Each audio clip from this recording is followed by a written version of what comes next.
মানুষদের দেখবেন যে আজকের দিনটা তাদের যে অনুভূতিটা হচ্ছে অন্যান্য মানুষদের সেটা হচ্ছে না।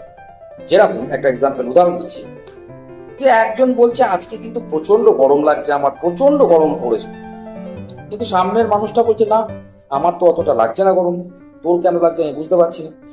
যদিও স্থানকাল পাত্র হিসাবে প্রত্যেকের অনুভূতির ক্ষমতা আলাদা আলাদা হয়ে যায়, সেটা স্বাভাবিক, কিন্তু দুটো বন্ধু একই জায়গায় একই স্থানে আছে, কিন্তু দুটো বন্ধু যখন এরকম দু রকমের কথা বলে তখন মনে প্রশ্ন আসে যে তাহলে কি বডি ক্যাপাসিটি, তাহলে কি চার্টের কোনো এফেক্ট আছে?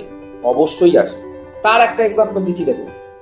সেই আমি বলেছিলাম যখনই শরীরের কথা আসবে তখন আমরা দেখব লগ্ন থেকে গোচর, লগ্ন থেকে অষ্টমে চন্দ্রের গোচর, সেইখান থেকে গোচরের দুটো প্ল্যানেট চন্দ্রের সাথে যুক্ত হয়েছে। কোন দুটো প্ল্যানেট? রবি আর মঙ্গল। আপনারা গেস করতে পারছেন আমি কি বলতে চাইছি? কন্যা লগ্ন। এবার একটুখানি ভাবুন বা একটা ছক আঁকুন কালপুরুষের, দেখুন যে কন্যা লগ্নের অষ্টম ভাব কোন রাশি পড়ে? মেষ রাশি, কালপুরুষের প্রথম ভাব। আর ওখানে রবি কি হয়? উচ্চস্থ হয়। মঙ্গলের ওটা স্বক্ষেত্রী।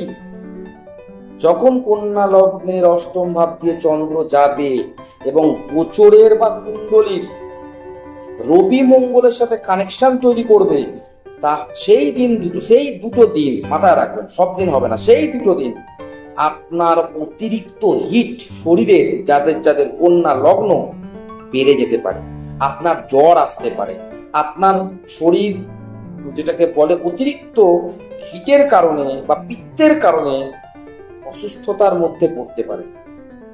এগুলো 100% হয়, শুধু আপনাদেরকে অবজার্ভ করতে। এর থেকে বাঁচতে গেলে কি উপায় করতে হবে সেটা আমি বলে দেবো। যারা কমেন্ট করবে, যারা লাইক করবে, যারা সাবস্ক্রাইব করবে, যারা জানতে চাইবে তাদেরকে আমি অবশ্যই জানাবো।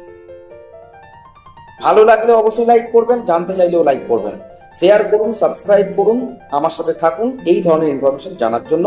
সবাই ভালো থাকবেন, সুস্থ থাকবেন। নমস্কার।